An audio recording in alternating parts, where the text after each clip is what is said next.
sihlobo sami tiphathe njengemuntu lomcoka kakhulu.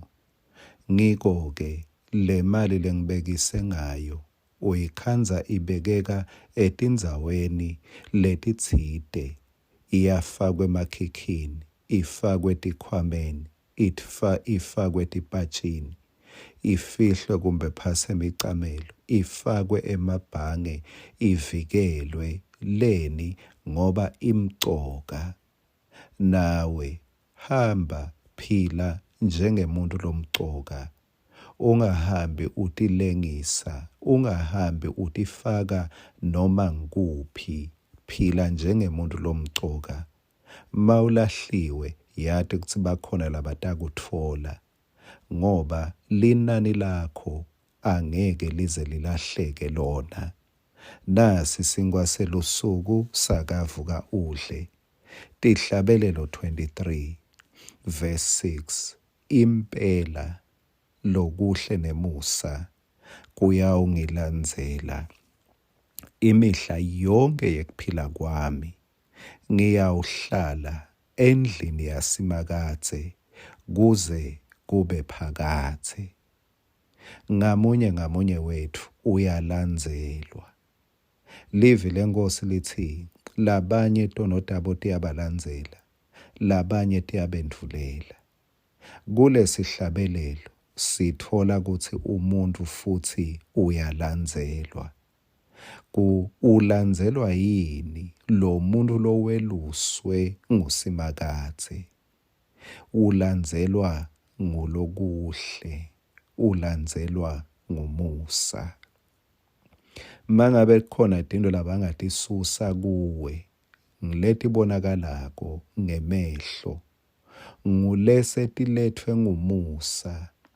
Letindo bantfu labatibukako nalabangafuna kumbe kwemuka tona, nguletindvo letifike ngesikhatsi umusa ukukhanza. Noma-ke bangatitsatsa letindvo, ngeke bawususe umusa losolo ukucosha njalo. Leli gama lokulandzela ngifuna singalicabangi ngemuntu ahamba nje emva kwakho, kepha ngifuna silicabange njengaFaro acosha baka-Israyeli ngesikhathi baphuma eGibhithe. Bekangahambi emva kwabo, bekabaqosha afuna kubakhanza kuze kuthi atobabuyisela emuva. Bekungematubane kukusiphalada ajake kuthi ngifuna bangefiki khashane, ngifuna kubabamba masinyane.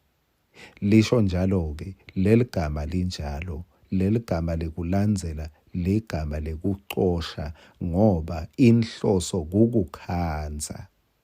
Impela lokuhle nemusa kuyakucosha. Tinsuku tonke tekuphila kwakho kufuna kukukhanza. Kusho ukuthi wena ungacoshani nemusa nalokuhle, ngoba kona kucosha wena. Mangabe ucosha kona wena kutaba situngele phela, ngeke ukukhanze.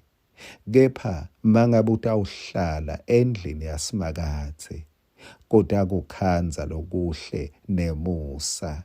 Angikhulumele eminyakeni lotako, ngikhulumela ukuthi lamuhla mangabe uthi simakathe ungimelusi wami, sengitwe loyo kuthi umusa nalokuhle kukucoshe. Ngicela-ke ungalingisi Gehazi lo waqosha lokuhle wabamba kwagcina sekuluchoko empilweni yakhe nasemndenini wakhe. Yekela lokuhle nemusa kube ngiko lokukucoshako, ngoba kudaba sibusiso ngeke kube sicalekiso kuwe. Amen.